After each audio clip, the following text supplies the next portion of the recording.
আমরা যাহা চাই কিছুই হয় না, আল্লাহ যাহা চায় তাহাই হয়। ওয়ামা তাশাউনা ইল্লা আইয়াশা আল্লাহু রব্বুল আলামিন। আল্লাহ তাআলার ইচ্ছা ব্যতীত কারো ইচ্ছা কার্যকর হয় না। রব্বুল আলামিন তিনি হইল বিশ্বজাহানের রব। আমরা কেহ চাই না আমরা অসুস্থ হই, তারপরও অসুস্থ হইয়া যায়। কোনো ধনী মানুষ চায় না সে গরিব হোক, তারপর সে ধন সম্পদ হারাইয়া গরিব হইয়া যায়। এই দুনিয়ায় অনেক ধনী মানুষ দেখছি শেষ পর্যন্ত ভিক্ষা করে, সাহায্য চায়। শিল্পপতি ছিল, আবার রাস্তায় ভিক্ষা করত, এখন অনেক বড় ধনী শিল্পপতি। আপনার আমার জীবনে এরকম বহুত ঘটনা দেখা যায়। কোনো মানুষ ধনী হইল যদি সে নিজের বুদ্ধি জ্ঞান দিয়ে হইতো, আবার নিজের বুদ্ধি জ্ঞান দিয়ে রাখতে পারতো, আবার গরিব হওয়া লাগতো না। আল্লাহ যখন চাইছে ধনী হইছে, আল্লাহ আবার নিয়ে গেছে গরিব হয়ে গেছে, তাহার কিছুই করার নাই। আবার এই দুনিয়ায় দেখবেন এক এক রাষ্ট্রের রাজা কত শান শওকত ক্ষমতায় আছে, আবার এই ক্ষমতা থেকে নেমে গেছে, তারপর বীজ জাতি হাত হ্যান্ডকাফ লাগাইয়া লাথি ঘুষি উষ্টা খাইয়া তারপর কোটে কোটে কত বীজ জাতি। কেউ চায় না যে আমার ক্ষমতাটা চলে যাক, তারপরও যায়। কেউ চায় না যে সে বুড়ো হোক, তারপরও সে বুড়ো হইয়া যায়। সবাই চায় খালি বাঁচতে আর বাঁচতে। অসুখ হইলে সব বাড়িঘর বেচা চিকিৎসা করায়, খালি বাঁচবে কেমনে, কয়দিন বেশি বাঁচবে, কিন্তু বাঁচতে পারে না। আল্লাহ যতটুক বাঁচাই রাখেন, যখন হায়াতের জীবন শেষ হইয়া যায় আল্লাহ তাআলা উঠাইয়া নিয়ে নেন। কারো ক্ষমতা নাই এক সেকেন্ড বেশি থাকার। অতএব এই সমস্ত ধনী গরিব, রাজত্ব, সম্মান অসম্মান, বিপদ আপদ থেকে বাঁচার ক্ষমতা আমাদের কারো নাই যদি আল্লাহ না বাঁচান। আল্লাহ তাআলা ইবাদতের কিছু হুকুম দিয়ে দেন, তুমি মানলেও পারো না মানলেও পারো। ইহা ছাড়া আর কিছুই আমাদের উপরে দেন নাই।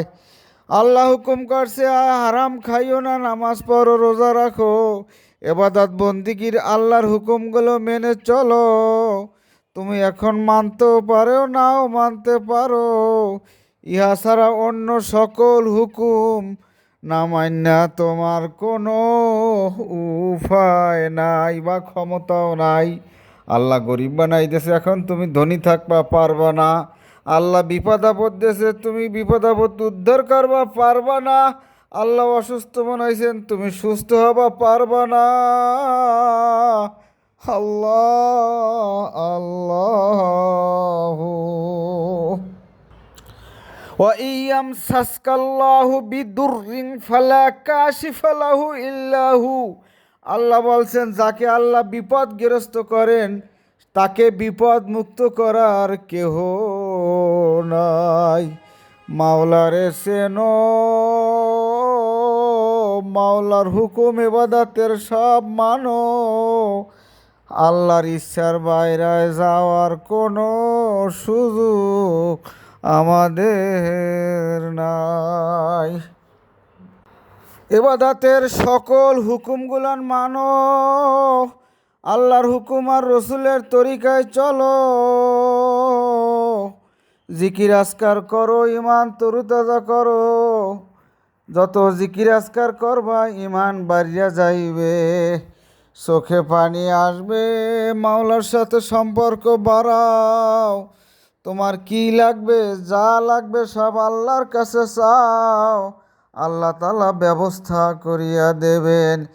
বিশ্বনবী সাল্লাল্লাহু আলাইহি সাল্লাম বলেছেন, ইজা সাআলতা ফাসআলিল্লাহ।